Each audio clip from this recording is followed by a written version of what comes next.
Hello everyone! Today I will show you our black mask, my weekly routine for my face also because I am prone of whiteheads in my face. It will make my face very dry and rough, so I need to do it weekly.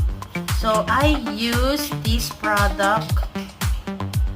If you can see, it's a black mask purifying peel-off mask.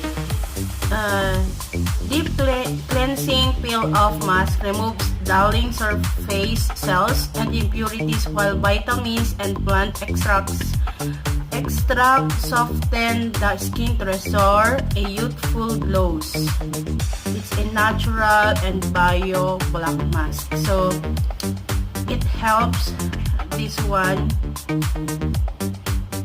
And it's very easy. Just wait for 15 minutes to 20 minutes until it's dry, and then just remove them.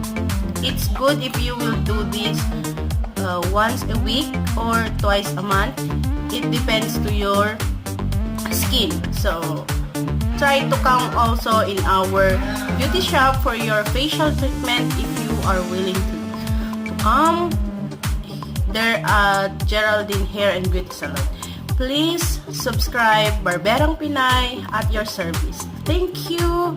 I can smile because of the black mask. It should not be, it should be intact on it. Okay? Bye. Thank you. Barberang Pinay, please like, share, and subscribe. Thank you very much. Good night.